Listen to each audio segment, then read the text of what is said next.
শুকর আলহামদুলিল্লাহ। আল্লাহর কাছে শুকরিয়া আদায় করি, শেষ করতে পারবো না। কেউ আমার কাছে 1 টাকাও চায় নাই, 1 টাকা যে একটা বাজেট লাগবে এটা। আর 2025 সালে যখন আমাদের নেতা আমাদের সকল বিভাগের যারা মনোনয়ন প্রত্যাশী সবাইকে ডেকেছে, উনি আবেগঘন একটা বক্তব্য রেখেছেন 1 ঘন্টার বেশি। ওনার বক্তব্যে আমরা যারা প্রার্থী আমাদের হৃদয় ছুঁয়ে গেছে এবং আমরা সবাই আমরা বলেছি যে মনোনয়ন যাকেই দেয় আমরা দলের পক্ষে কাজ করব। এবং যমুনা টিভিতে মোবাশ্বের আমার ছোট ভাই একটা সাক্ষাৎকার দিয়েছিল যে আমার নেতার কথার পরে আর কোনো কথা নাই, যিনি মনোনয়ন পাবে আমি তার পক্ষেই কাজ করব। এখন ছোট ভাই যে কাজটা করতেছে এটা 8 সাল না, 8 সালে বিএনপিও একটা মানে পট পরিবর্তনের কারণে আমি 1 বছর ছিলাম জেলে, আমার নেত্রী ছিল 1 বছরের বেশি জেলে, আমার নেতাও জেলে ছিল। এখন কিন্তু মুক্ত পরিবেশ, এখন সবাই জানে। এখন এখানে জনগণে নেতা বানায়, ওই যে কমিটি আগে আনি আমি নেতা হয়েছি, এই কাজ আর কখনো হবে না। আমি যারা এই মোবাশ্বেরকে এমপি বানাইতে চেয়েছিলেন, গফুর ভুঁইয়াকে আপনারা মনে করেছিলেন যে গফুর ভুঁইয়ার মৃত্যু হয়ে যাবে একজন মনোনয়ন পাইলে আমরা এমপি বানাই দিব। আবার এখন যে কাজটা করতেছেন গফুর ভুঁইয়া, কিন্তু গফুর ভুঁইয়াকে বাঁচাই রাখছে কে? এই নাঙ্গলকোটের জনগণ।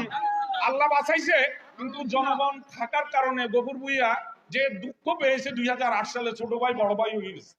আপনারা কিছু লোকের মধ্যে এখন আছে হাতে গোনা এই 1 2 জন, আমি ওনাদেরকে অনুরোধ করব যে ভাই বিপদগামী হইয়েন না, এটা বিপদগামীর কাজ আপনারা করতেছেন, আপনারা সঠিক কাজটা করবেন। জনগণ কি চায়, তৃণমূলের নেতা কর্মীরা কি চায় আপনারা দেখেন নাই?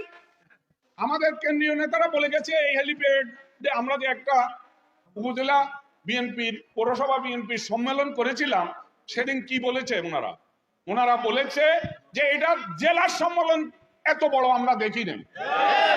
এটা কে করছে? তৃণমূলের নেতা কর্মীরা করছে। যারা ভোটার, যারা বিএনপির সমর্থক, তাদের উপস্থিতি ছিল সেদিন মাঠে ছিল 12,000, 36,000 ছিল বাইরে। আপনারা মানুষকে দেখে শুনে মানুষ কি চায় সেটাকে আপনারা অনুধাবন করবেন, অনুধাবন করে আপনারা রাজনীতি করেন। আমার দরজা আপনাদের জন্য খোলা আছে। আমার বয়স হয়েছে, আমি শুধু নাঙ্গলকোটের মানুষের মায়া রাজনীতি করতেছি। পদবি ছাড়া বাংলাদেশে এমন কোন উদাহরণ আপনারা দিতে পারবেন যে 17-18 বছর গফুর ভুঁইয়ার পদবি নাই? আর গফুর ভুঁইয়ার সাথে যারা রাজনীতি করে এদের সমাজে গ্রহণযোগ্যতা আছে, এরা কেউ চেয়ারম্যান হবে সমাজে, কেউ মেম্বার হবে, এদেরকে মানুষ বিপদে আপদে পায়। সেই লোকগুলা টাকা দিয়ে কিনতে পারে নাই, পদ দিয়ে নিজের কাছে নিতে পারে নাই, এরা পদও চায় নাই, টাকাও নেয় নাই। কিন্তু এদের স্লোগান ছিল কি? গফুর ভাই।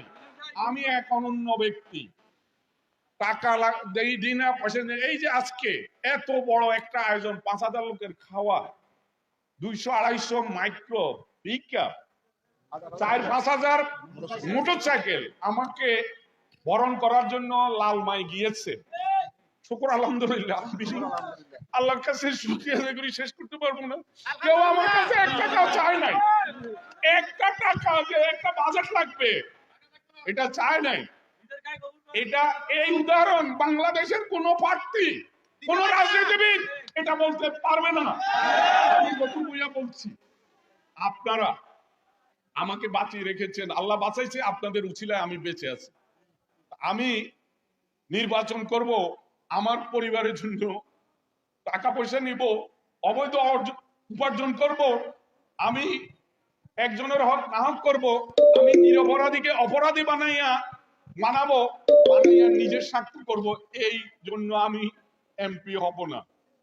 আমি এমপি হলে আপনারাই আমাকে এমপি বানাবেন, আর এমপি হওয়ার পরে আমার ওয়াদা আপনাদের কাছে ছিল, আমি আমি আপনাদের জন্য কাজ করব। 24 ঘন্টার মধ্যে 18 ঘন্টা আমি আপনাদের জন্য কাজ করব। আপনারা আমার জন্য দোয়া করবেন, আমার শরীর যেন সুস্থ থাকে। নাঙ্গলকোট এবং লালমাই দুটি উপজেলা নিয়ে এই আসনটি, এই দুইটি উপজেলাকে আমি আদর্শ উপজেলা হিসেবে আমি প্রতিষ্ঠা করবো ইনশাআল্লাহ।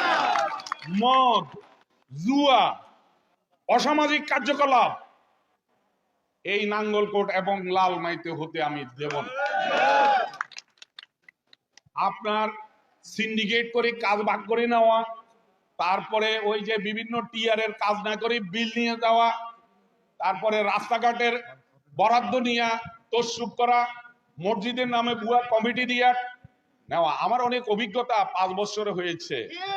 আমি জানি কোথায় কিভাবে আমাদের সরকারের বরাদ্দ অর্থ আত্মসাৎ করা হয়। আমি আপনার নেতা কর্মীদের কাছে ক্ষমা চেয়ে নিচ্ছি যে ভাই, আপনার সাথে 18 বছর ছিলাম, আপনার জন্য জীবন দিছি, এখন এই অবৈধ কাজটা করতে হবে, আমি কিন্তু করব না ভাই, আমি করতে পারবো না। আমি জবাবদিহি করব কার কাছে? আল্লাহর কাছে। আমি আমার পরিবারের জন্য কিছু করব না, আমার নিজের জন্য করব না, আমি আমার নাঙ্গলকোটের সাধারণ জনগণের জন্য আমি করব। এখন আমাদের মনিরুল হক চৌধুরী সাহেব নির্বাচন করতেছে কুমিল্লা 6 আসনে, আমি করতেছি 10 আসনে। আমাদের 6 আসনেও আমি কাজ করব ওনার জন্য, 10 আসনে উনি আমার জন্য কাজ করবেন। আমরা আমরা আমরা লালমাইতে আমি বুঝছি এবং বাগমারা 2টা জনসভা করব মনিরুল হক চৌধুরীর উপস্থিতিতে ইনশাআল্লাহ।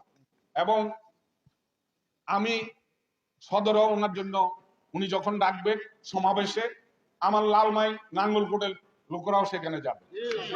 আমরা 2 ভাই, বড় ভাই ছোট ভাই হিসাবে কাজ করব। রাজনীতির অনেক প্রেক্ষাপট আপনারা দেখেছেন, অনেক পরিবর্তন দেখেছেন, অনেক কিছু দেখেছেন।